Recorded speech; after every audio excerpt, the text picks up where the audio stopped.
Kung mahal mo talaga ang isang tao, hindi ka susuko sa kahit anumang pagsubok na darating sa buhay nyo. Pero paano kung pagod na pagod ka na? Handa ka pa din bang ipaglaban ang pagmamahal na sa umpisa pa lang ay malabo na at hindi mo na alam kung saan patungo ang sandaling nakakasakit na?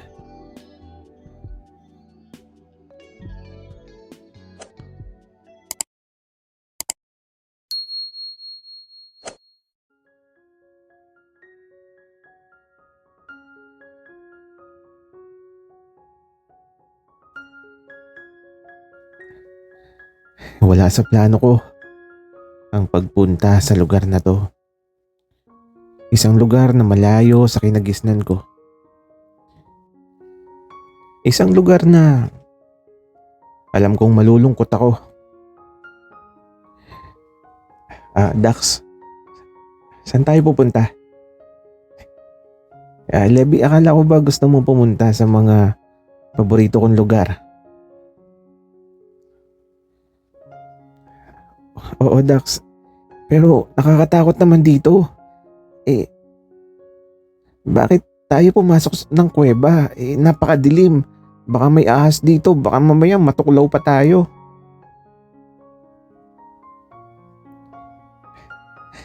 Levi, kalmahan mo lang. Walang ahas dito. Wika ni Dax. Pero sa itsura ng kuweba na pinasok namin, parang may himatay ako sa takot. Napakadilim sobra. Di ko na talaga namalayan na sa sobrang takot ko, nakahawak na ako sa braso niya.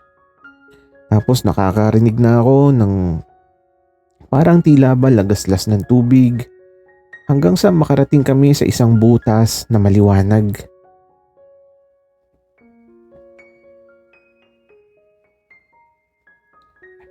Nandito na tayo, Levi. Alam mo, taguan lugar na to. Bawal puntahan kasi delikado. Baka kasi biglang lumaki yung tubig pero kapag kasama mo ako, di mo kailangan mag-alala. Akong bahala sa'yo. Wika ni Dax.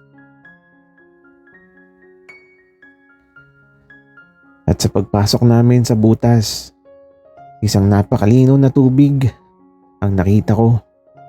Isang bati sa loob ng kuweba na tinatamaan ng liwanag mula sa isang butas galing sa taas.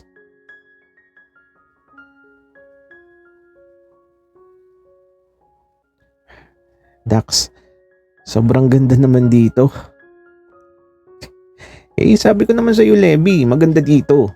Nagustuhan mo ba? Oo, gustong gusto. Wika ko. At ito, bigla ba namang tumalon sa tubig si Dax? Naiwan ako nakatayo at nakangiti habang pinagmamasdan ng malinaw na tubig. At ang taong kahit kakakilala ko pa lang ay tila ba matagal ng karugtong ng puso ko.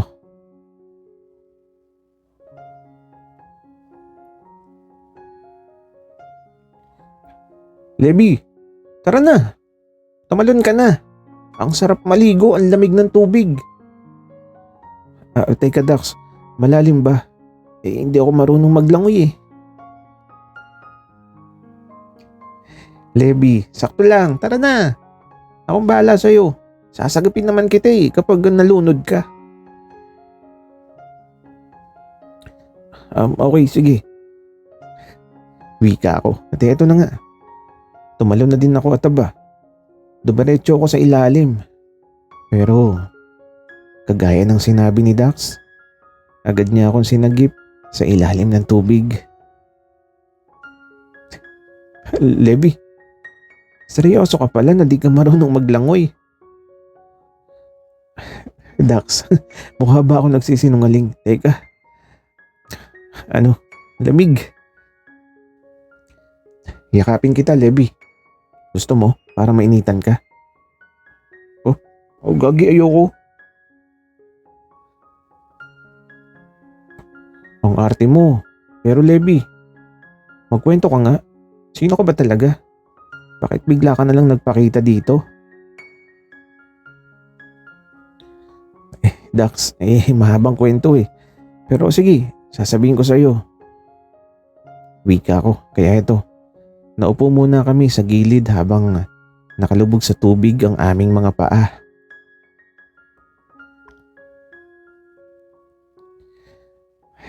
Dax, sa ibang bansa ako lumaki. Ngayon lang ako nakauwi sa Pilipinas pero dito ako sa Pilipinas pinanganak at mayroon akong kapatid na babae.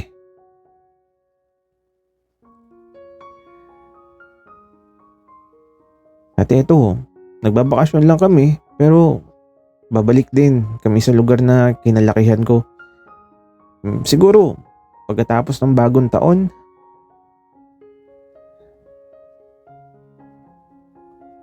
Sa totoo lang, ayokong sumama kasi alam kong may inip lang ako dito pero wala akong nagawa eh. Kaya eto, napilitan akong sumama. At pagkarating namin, sobrang bored talaga ako kaya tumambay ako sa tabing dagat. At doon mo ako nakita.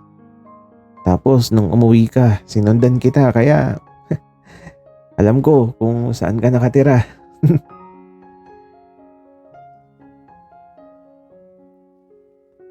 Alo?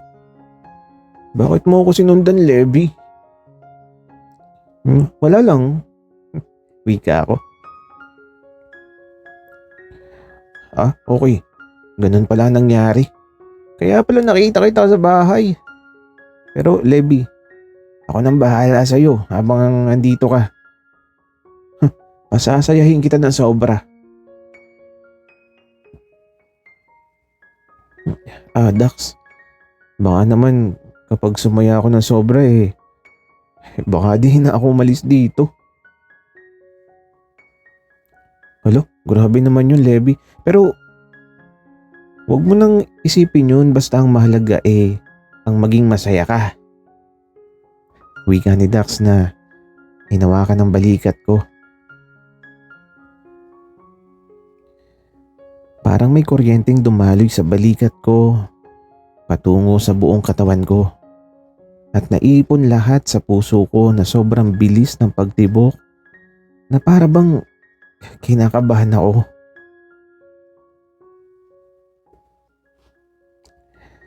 Si Dax kasi habang nakahawak sa balikat ko, nakatitig siya sa mga mata ko tapos yung ngiti niya nakakatunaw.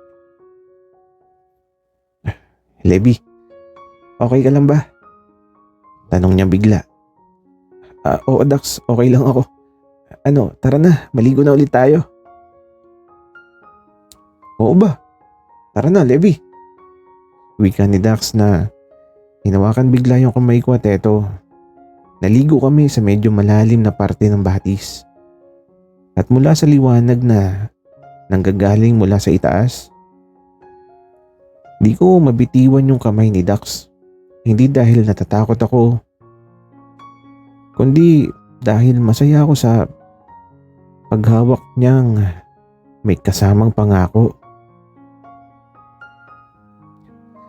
Levi, di kita bibitiwan. Baka lumubog ka na naman eh. At eto, napangiti na lang ako habang naglalaro kami sa tubig.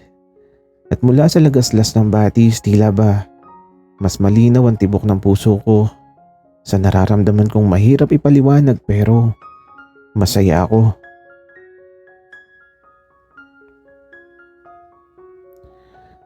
Levi, ang tahimik mo na naman. Ano bang iniisip mo? Wala Dax, okay lang ako. Nilalamig lang ako. Wika ako. At nagulat na lang ako dahil si Dax bigla akong niyakap mula sa tubig. Wala akong nagawa dahil tila ba nanghina ako sa nangyari. Tila ba sumang-ayon ang katawan ko sa init na binibigay ni Dax.